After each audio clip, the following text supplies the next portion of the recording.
आज आपण खानदेशात होळीसाठी केली जाणारी पारंपरिक रेसिपी बघणार आहोत आणि ती म्हणजे खानदेशी फुनके। ही फुनक्यांची रेसिपी करायला जेवढी सोपी आहे ना तेवढी चवीला खूप छान लागते। फुनके करण्यासाठी वेगवेगळ्या डाळींचा वापर केला जातो आणि त्यामुळे ही रेसिपी चविष्ट आणि पौष्टिक असा दोन्हींचा मेळ साधते। रेसिपी छोटी आहे त्यामुळे पूर्ण बघा, साहित्य बघून घेऊयात। तर इथे मी फुनक्यांसाठी 1 वाटी चण्याची डाळ आणि 1 वाटी मूग डाळ ही 4 ते 5 तासांसाठी भिजत ठेवली होती। यात तुम्ही चवळीची डाळ, तुरीची डाळ ह्या डाळी घालू शकतात, म्हणजे 2-4 डाळी घालून देखील केली जाते, पण नसेल अवेलेबल तर फक्त 2 डाळी वापरल्या तरी देखील चालेल, चव छानच येते। आता या दोन्ही डाळींचं पाणी छान निथळून घ्यायचं आहे, कारण डाळ वाटून घेताना आपल्याला जराही पाण्याचा वापर करायचा नाही आहे, कारण फुनक्यांसाठीचं मिश्रण अगदीच पातळ व्हायला नको। आता डाळ वाटून घेताना आपण थोडं साहित्य त्यात घालून घेणार आहोत, ते बघून घेऊयात। तर इथे मी 2 ते 3 हिरव्या मिरच्या, कोथिंबीरची देठं घेतलेली आहेत, 10 ते 15 लसणाच्या पाकळ्या घेतलेल्या आहेत, 1 छोटा चमचा इथे मी धणे घेतलेले आहेत, 1 अर्धा चमचा शोप घेतलेली आहे आणि 1 चमचा जिरं घेतलेले आहे। हे सगळं साहित्य डाळ वाटतानाच घालून घेतलं ना तर ते एकजीव तर होतच, पण याने चव अगदी छान येते। आता आपण डाळ वाटायला घेऊयात। तर डाळ थोडी थोडी आपल्याला मिक्सरमध्ये वाटून घ्यायची आहे आणि रवाळ असं टेक्स्चर डाळीचं हवं आहे, फार जाड नको आणि अगदीच बारीक पेस्ट करायची नाही आहे।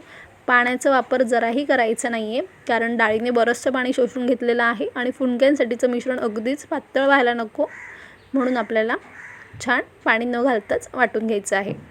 आणि पहिल्याच बॅचमध्ये आपण हे सगळं साहित्य घालून घेऊयात आणि नंतर जी डाळ वाटू आपण ती नुसतीच साधी वाटून घेतली तरी देखील चालेल। आता हे छान आपण रवाळ असं सगळी डाळ वाटून घेऊयात। आता इथे सगळी डाळ ही वाटून झालेली आहे, तुम्ही बघू शकता छानसं रवाळ टेक्स्चर डाळीचं आलेलं आहे। आता यात बारीक चिरून घेतलेला कांदा घालून घ्यायचा आहे। कांदा शक्य होईल तेवढा छान बारीक चिरून घ्या। कांदा खाताना चव तर छान येतेच, पण फुनके ना आतून इतके छान पोकळ येतात। यात घालूयात कोथिंबीर, कोथिंबीर भरपूर घालायची आहे आणि कोथिंबीरची देठं देखील आपल्याला वाटताना आपण घातलेली होती, त्यामुळे चव खूप छान येते।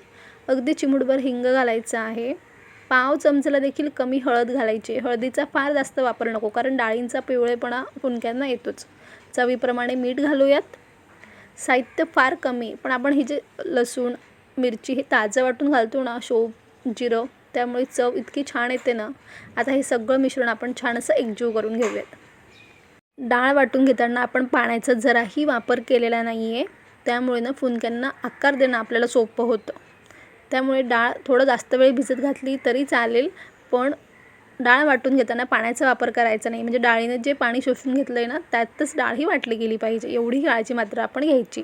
तर मिश्रण आता छान असं एकजीव करून झालेलं आहे आणि लगेच आपण फुनक्यांना आकार देऊन घेऊयात।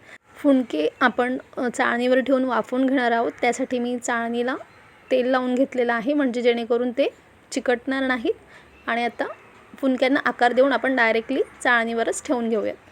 आणि एकीकडे कढईमध्ये पाणी तापवण्यासाठी मी ठेवून दिलेलं आहे, तुमच्याकडे स्टीमर असेल तर तुम्ही स्टीमरमध्ये पाणी तापवण्यासाठी ठेवून देऊ शकता। आता छान असे लहान लहान आकारात फुनक्यांना आकार द्यायचा आहे। आता बऱ्याच ठिकाणी याला मुटके देखील म्हटलं जातं।